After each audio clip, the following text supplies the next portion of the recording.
you're a businessman, you're in business, a lot of you have been in business or are acquainted with it, and acquainted with this community. Starting with you, Ms. Martinez, knowing what you know about Riverside small business and its workforce, will raising the minimum wage to $15 an hour help or hurt the city's economy? That's a tough one.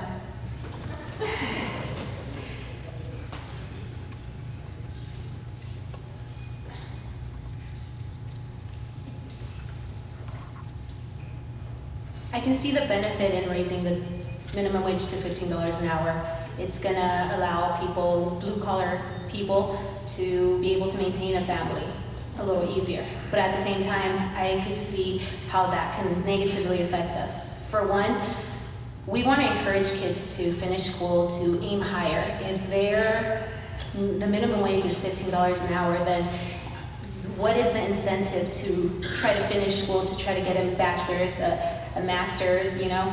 We want to encourage our kids to continue in high school or in college and reach for the stars, not for McDonald's. Thank you.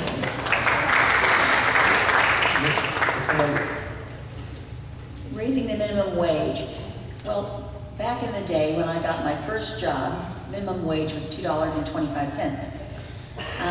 It was not a real living wage, but it will do. Today, most students are looking for a job as they graduate from college or they graduate from technical school, and a job at the minimum wage at this point is what they're getting, but they're hoping to go higher. I really think that we do need to raise the minimum wage, but we need to raise it slowly. We need to raise it so that it gives a fair and equitable living wage to those who are working 2 and 3 jobs to support their families. We really need to do something. Ms. Marino. You know, when I got out of high school again, and I was probably making $2.50, $3 an hour, you could rent an apartment, you had a car, you could pay your utilities, and today these students can't do any of it. They are raising the minimum wage slowly. It is going to have an impact on all of us, but everything's going up. Utilities are going up, property taxes, minimum wage.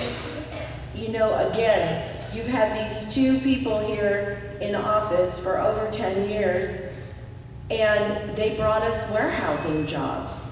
And yeah, those people need to be able to get an apartment on their own instead of 3 or 4 families in one house. I mean, I don't know where else we can go from here. Thank you very much. Mayor Bailey.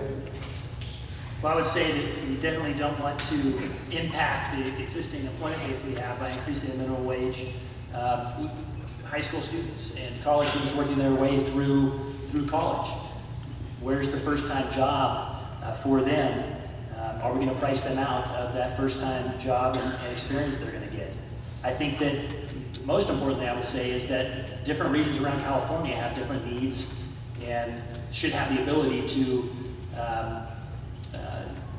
create a wage, a living wage for their region.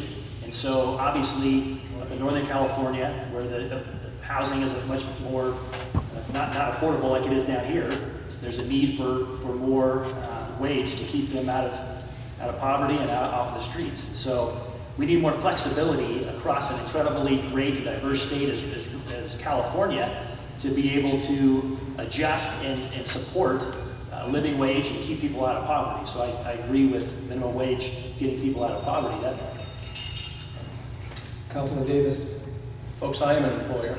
I put my name on the front of the check. I can tell you exactly what's going to happen, as it has happened since it's become the 1935 Roosevelt New Deal. You're going to set a new level of poverty. I'm going to have to raise my rates. That's all there is to it. And it's going to have to be a parity. There is no margin to be able to do anything in California because not only the cost to do business here, the restrictions, it's just not about the simple wage an hour. It's about the cost of the insurances I have to pay. I have to match the unemployment, or actually pay 100%. I have to match the Social Security. That's all based on wage an hour. All insurances, your workers' comp as employers, I have to pay based on how much money you have per 100, based on your class. That's how it works. It's a lot more than just simply saying, I'm going to give you 50% increase in 5 years. I can tell you that. New York and Seattle, as a matter of fact, look at Forbes, increased unemployment by 1% now that they're doing this, 1%. You're pricing yourself out of the market, and that's what's going to happen. There are going to be less jobs, more automation, and higher prices. I can guarantee it.